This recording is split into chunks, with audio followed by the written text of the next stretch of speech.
एक बार माता पार्वती भगवान भोलेनाथ के साथ कैलाश पर्वत पर बैठी हुई थीं। तभी उनके मन में यह विचार आया कि सभी देवता तो सुंदर सुंदर महलों में रहते हैं, लेकिन मेरे पति तो देवों के देव महादेव हैं। फिर भी मैं इस कैलाश पर्वत पर रहती हूँ। मेरे पास न तो कोई महल है और न ही कोई आराम की वस्तु।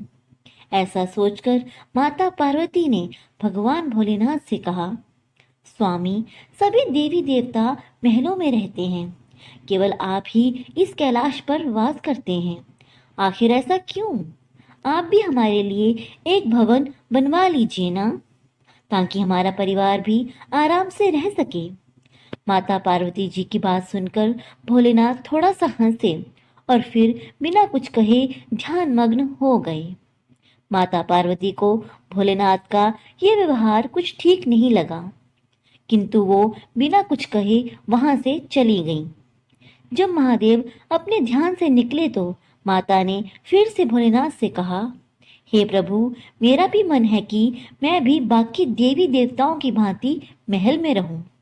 आप भी मेरे लिए एक सुंदर सा महल बनवा दीजिए।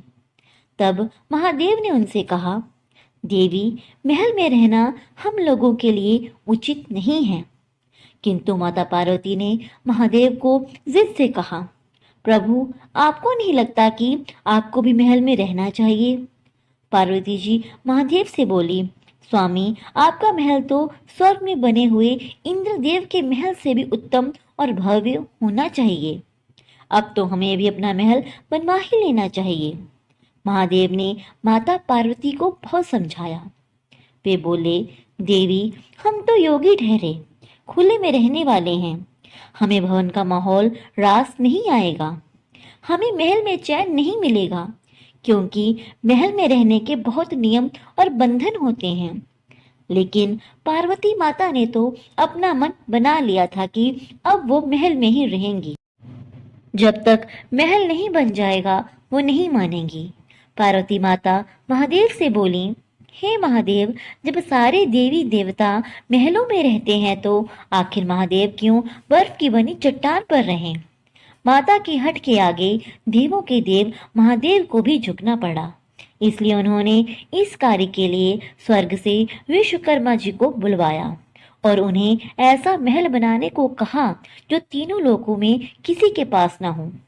उधर विश्वकर्मा जी महादेव के आदेशानुसार भवन बनाने के लिए सही स्थान खोजने में लग गए।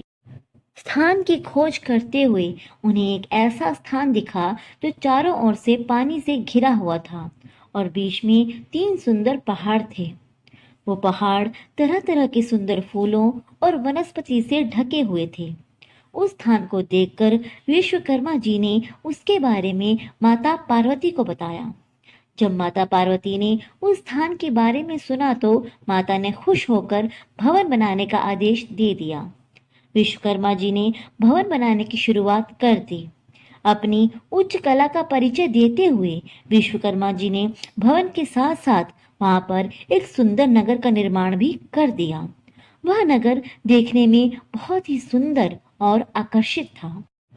विश्वकर्मा जी ने उस महल और नगर को सुंदर बनाने में अपनी पूरी कला को लगा दिया। जब उस महल को माता पार्वती ने देखा तो उनकी खुशी का ठिकाना ही नहीं रहा। उन्होंने विश्वकर्मा जी को धन्यवाद देते हुए उनकी बहुत प्रशंसा की। महल पूर्ण होने के बाद विश्वकर्मा जी माता पार्वती और भोलेनाथ को सादर प्रणाम करके अपने लोक को चले गए। महल बनाने का काम तो पूर्ण हो चुका था। अब माता पार्वती ने महादेव से कहकर गृह प्रवेश का शुभ मुहूर्त निकलवाया। गृह प्रवेश के लिए उन्होंने ऋषि विश्रवा को आचार्यत्व दिया। सभी देवता भी उस समारोह में आए हुए थे। जिसने भी उस महल को देखा वही हैरान होकर उसकी प्रशंसा कर रहा था। असल में वह भवन बड़ा ही अद्भुत था। गृह प्रवेश विधि के पूर्ण होने के बाद महादेव ने आचार्य से दक्षिणा मांगने को कहा तो विश्रवा ने मना कर दिया। वे बोले, प्रभु, क्या कोई भक्त भी अपने भगवान से कुछ मांगता है? ऐसा करके तो मैं पाप का भागी बन जाऊंगा। मुझे कोई दक्षिणा नहीं चाहिए।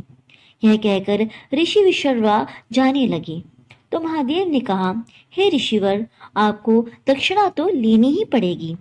जब तक आचार्य को दक्षिणा न दी जाए तब तक कोई भी शुभ कार्य पूरा नहीं होता है। महादेव की माया।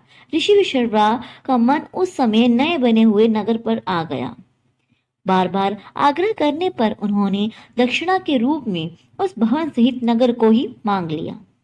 ब्राह्मण को दक्षिणा के रूप में उसकी मुंह मांगी वस्तु दे दी गई। इसलिए महादेव ने उस लंका को ऋषि विश्रवा को दान कर दिया।